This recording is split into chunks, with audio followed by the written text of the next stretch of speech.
पहले किसानों की सूद कोई नहीं लेता था। हमने पीएम किसान सम्मान निधि इन मेरे शेतकरी भाई बहनों के लिए शुरू की। इसकी मदद से देश भर के करोड़ों छोटे किसानों को 2,60,000 करोड़ रुपए दिए गए हैं। यहां महाराष्ट्र के छोटे किसानों के बैंक खातों में भी सीधे 26,000 करोड़ रुपए ट्रांसफर हुए हैं। मुझे इस बात की खुशी है कि महाराष्ट्र सरकार ने नमो शेतकरी महासम्मान निधि योजना शुरू की है।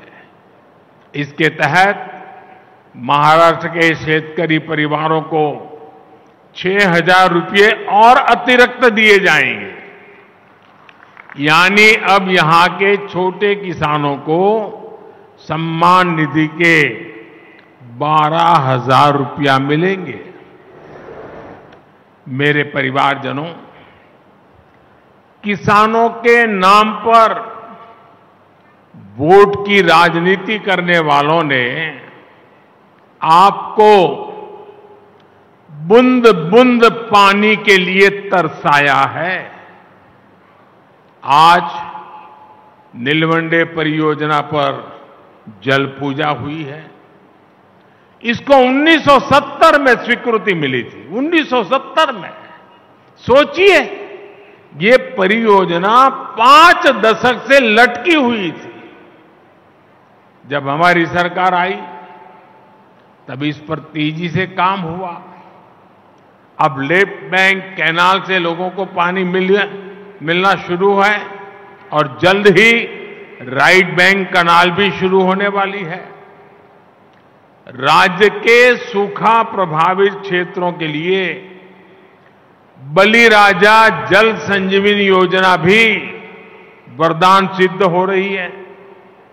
दशकों से लटकी महाराष्ट्र की 26 और सिंचाई परियोजनाओं को केंद्र सरकार पूरा कराने में जुटी है।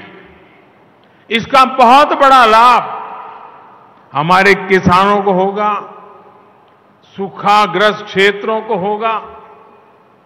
लेकिन जब आज इस डैम से पानी मिलना शुरू हुआ है, मेरे सभी किसान भाई बहनों को मेरी एक प्रार्थना है। ये पानी परमात्मा का प्रसाद है। एक बूंद भी पानी बर्बाद नहीं होना चाहिए। पर ड्रॉप मोर क्रॉप, जितनी भी आधुनिक टेक्नोलॉजी है उसका हमने उपयोग करना चाहिए। मेरे परिवारजनों, हम सच्ची नियत से किसान के सशक्तिकरण में जुटे हैं। लेकिन कुछ लोगों ने महाराष्ट्र में किसानों के नाम सिर्फ और सिर्फ राजनीति की है। महाराष्ट्र के एक वरिष्ठ नेता केंद्र सरकार में कई वर्षों तक कृषि मंत्री रहे हैं। वैसे व्यक्तिगत रूप से तो मैं उनका सम्मान भी करता हूं, लेकिन उन्होंने किसान के लिए क्या किया?